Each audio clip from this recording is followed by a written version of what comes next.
ضلع پر چترال کی وادی بریپ میں سیلاب متاثرین نے اسی ہفتے اپنے جائز حقوق کے لیے دوسری مرتبہ احتجاجی جلسہ کیا، جس کی صدارت شری سلطان نے کی، جبکہ ولیج کونسل کوچ کے ناظم احمد خان مہمان خصوصی تھے۔ اس موقع پر بریپ میں مکمل شٹر ہڑتال بھی رہی اور وادی ارخون اور بغل کی سڑک کو بھی بلاک کیا گیا۔ جلسے سے خطاب کرتے ہوئے مقررین نے کہا کہ 19 اگست 2022 کو یہاں گلیشیئر پھٹنے یعنی گلوف ایونٹ کی وجہ سے تباہ کن سیلاب آیا، جس کے نتیجے میں 60 گھر مکمل طور پر تباہ ہوئے، جبکہ 3 جماعت خانے، ایک مسجد، یوٹیلیٹی سٹور، پیٹرول پمپ، کئی دکانیں اور باغات بھی سیلاب کی زد میں آ گئے۔ انہوں نے کہا کہ اس وقت کے وزیر اعلیٰ محمود خان نے یہاں کا دورہ کر کے 25 کروڑ روپے کا اعلان کیا، مگر ابھی تک وہ رقم یہاں نہیں پہنچی۔ انہوں نے کہا کہ آغا خان ایجنسی فار ہیبیٹنٹ یعنی آکا کے ریجنل پروگرام منیجر امیر محمد اور اس کی ٹیم نے بھی یہاں کا دورہ کر کے ہمیں ہدایت کی کہ اپنی بکریاں فروخت کریں، کیونکہ یہ بکریاں ان پودوں کو کھاتی ہیں جو برف کو پگھلنے سے روکتی ہے۔ انہوں نے کہا کہ ہم نے اونے پونے دام پر اپنی بکری اور مال مویشی فروخت کیے، مگر چکن گول نالے میں حفاظتی دیوار بنانے کا جو وعدہ RPM نے کیا تھا اس سے وہ مکر گئے۔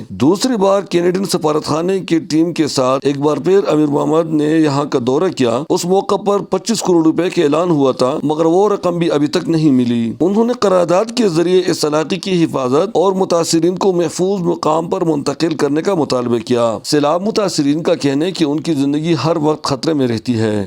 چیک ڈیم بنے اور جو اس وقت سیلاب کی وجہ سے جو ہمارے چینل جو بھر گئے ہیں ان کو ہٹایا جائے۔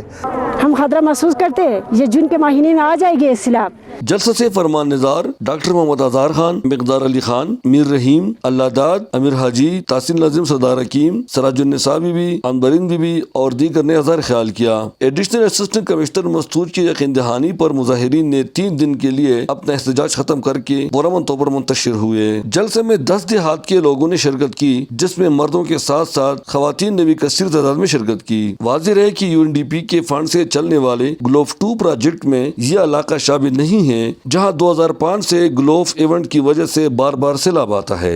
ان لوگوں کا وفاقی اور صوبائی حکومت کے ساتھ ساتھ اداروں سے بھی پرزور مطالبہ ہے کہ ان کے ساتھ فوری طور پر مدد کیا جائے تاکہ دوسرے سیلاب آنے سے پہلے یہ محفوظ ہو سکے۔ Ahmad Farooqui, voice of Germany, Chitral.